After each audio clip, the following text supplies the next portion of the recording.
Voltamos com o Papo de Juventude. Hoje a nossa conversa é sobre os riscos do uso prolongado e excessivo dos fones de ouvido, principalmente em volume alto. Antes da pandemia, a Organização Mundial da Saúde já apontava que mais de 1 bilhão de jovens no mundo corriam risco de desenvolverem problemas de audição.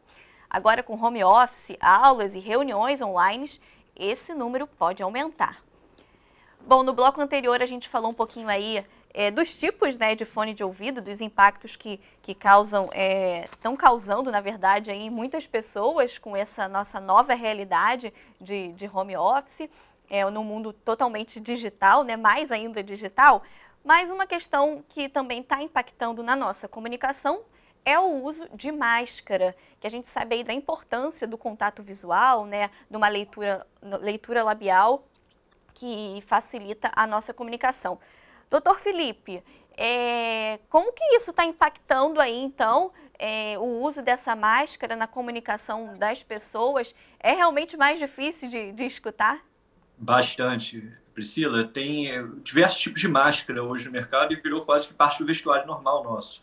E a máscara, por si só, pode abafar até 20 decibel de audição. Que a gente pensando em 20 decibel, isso já muda a categoria de perda auditiva de uma pessoa. Uma audição normal com uma perda de 20 decibel já vira uma perda leve. Aquela pessoa que tinha uma perda leve, pouco se incomodava no dia a dia, agora com a máscara, conversando com alguém com máscara, essa perda leve já vira uma perda moderada e ela já tem uma dificuldade grande de se comunicar com as pessoas usando máscara. E o pior é que as pessoas acabam baixando a máscara para poder se comunicar e a pior coisa, porque a hora que fala é a hora que mais emite aerosol. Então, ou seja, não é o adequado. Ainda mais se a pessoa está usando um face shield, isso abafa mais o som ainda. Então, essa associação máscara mais face shield está atrapalhando bastante.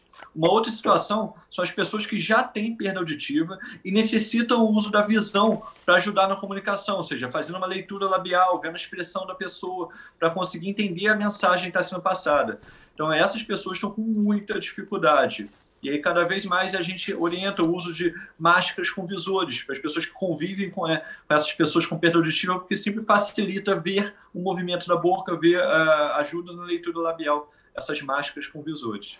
Marcos, é muito comum a gente hoje em dia ver as pessoas assim mais de ladinho, né, para conseguir escutar o que as pessoas estão falando. É a nossa nova realidade nesse momento, né? Exatamente. Foi o que o doutor Felipe falou, né? Quando a máscara, de fato, abafa a intensidade, o volume da nossa voz. Isso acaba surgindo novos pacientes ou, enfim, pacientes que descobriram, a partir dessa nova forma de se viver com a máscara, a perda auditiva, né? Porque muitas das vezes esse indivíduo, às vezes ele até se dá conta de que existe alguma alteração na forma de ouvir, mas ele não aceita o fato de ter uma perda auditiva. Então, com o uso da máscara, acabou surgindo mais pessoas aceitando essa condição de que tem perda auditiva e buscando tratamento, seja com uso de aparelhos auditivos ou enfim. Eu queria falar sobre a questão do tratamento, né? Foi identificada aí, né, uma perda auditiva, foi diagnosticado. Como que se dá esse tratamento, tanto da parte do otorrino quanto da parte da fono, né, para ajudar nesse dia a dia? Doutor Felipe, começa pela sua parte.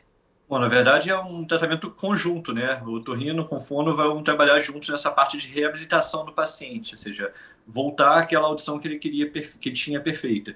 E aí, o que a gente sempre fala para o paciente é entender as dificuldades e mostrar para ele. Muitas vezes quem traz o paciente na consulta são os acompanhantes. Falam, olha, está impossível se comunicar com meu pai, está impossível falar com minha mãe em casa, a televisão está nas alturas. E essa convivência no isolamento social escancarou muito isso.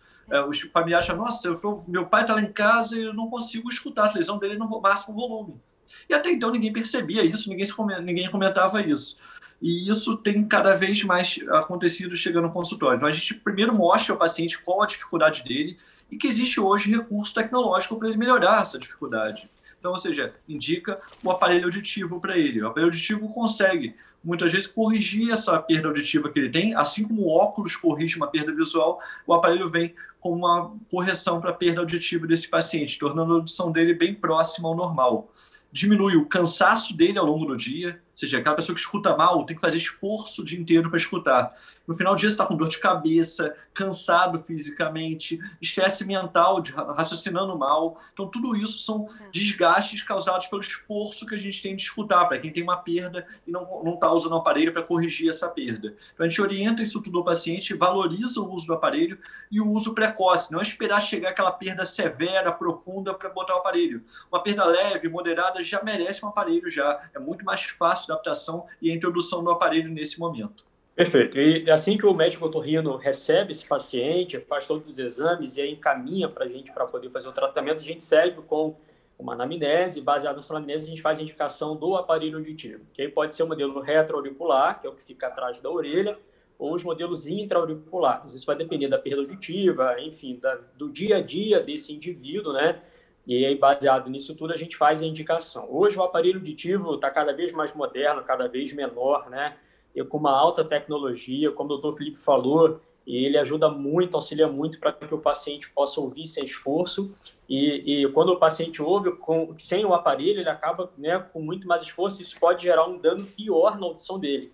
Então, quando ele passa a usar o aparelho, seja de forma precoce ou de forma até para já reabilitar, ele faz com que esse indivíduo ouça com menos esforço e acaba trazendo benefícios para esse usuário, né? E hoje, inclusive, os aparelhos já são conectados à internet, então aparelhos hoje que se transformam como se fosse um fone de ouvido, de modo que o smartphone, quando o paciente recebe uma ligação, já vai direto para o aparelho auditivo, ele consegue ver vídeos pelo celular direto no aparelho auditivo, sem que haja esse uso do fone de ouvido. Então, cada vez mais hoje, jovens, a gente tem recebido candidatos ao uso de aparelhos e aceitando por conta dessa tecnologia que os aparelhos hoje oferecem para o indivíduo. Ajuda a desmistificar essa questão de preconceito, né? Às vezes alguma piadinha, né?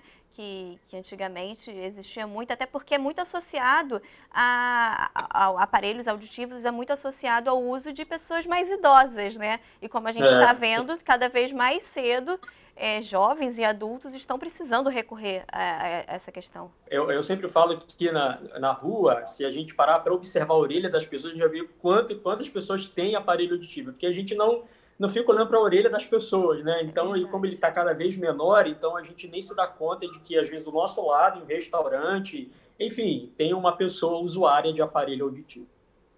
Isso, e fora que hoje, cada vez mais as pessoas usam fones de ouvido que chamam muito mais atenção.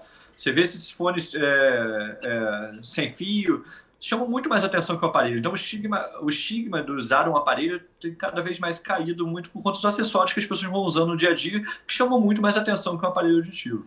É verdade. Agora, doutor Felipe, especificamente sobre a Covid-19, né? Existe alguma relação aí, a perda auditiva, né? Pelos estudos, a gente já consegue fazer algum tipo de associação? Tem sido estudado isso, não tem nenhuma relação ainda concreta ainda. A gente sabe que várias infecções virais podem ocasionar o que a gente chama de surdez súbita. O vírus atacar o nervo auditivo e com isso danificar a audição de alguma forma, ou até as próprias células da audição. A Covid é muito nova, então está começando a somar informações agora para ver se consegue chegar a uma conclusão. Mas não existe nada claro ainda da relação de Covid-19 com perda auditiva. Hoje tudo é suposição. A gente vê aí gente perdendo o olfato, né, o paladar, a gente acaba se questionando, né? A gente acaba se questionando nessa questão, porque a gente sabe que aqui é tudo ligado, né?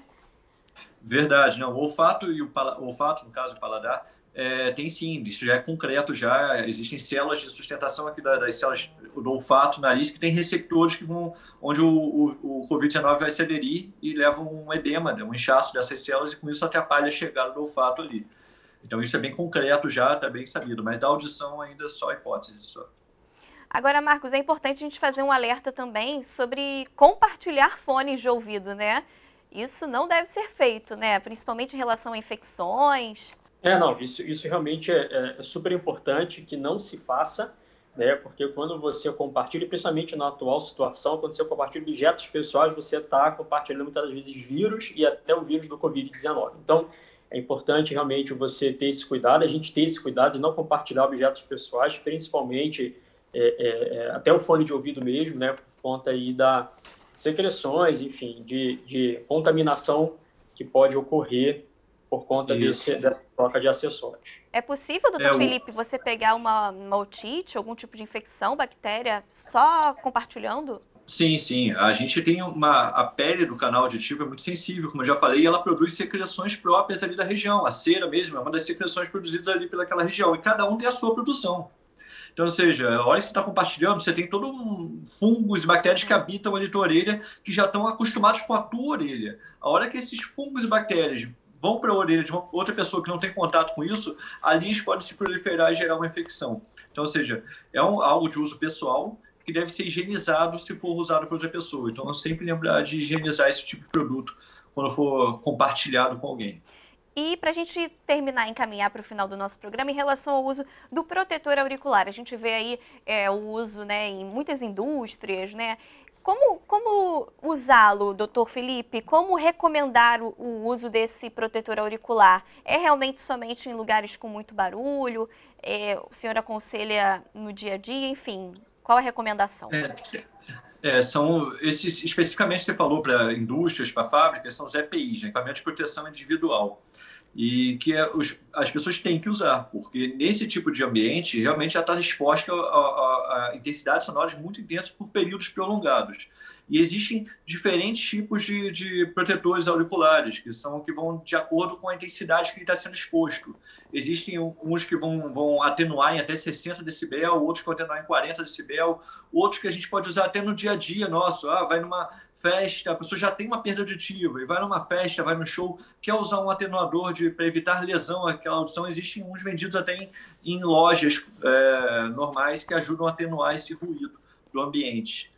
Mas, assim, é recomendadíssimo usar isso e necessita até uma vigilância da própria indústria, da fábrica que esse indivíduo trabalha com relação ao uso do EPI. E, Marcos, para a gente terminar, qualquer problema, né, em relação ao diagnóstico, a fonoaudiologia está aí para ajudar nessa comunicação, né?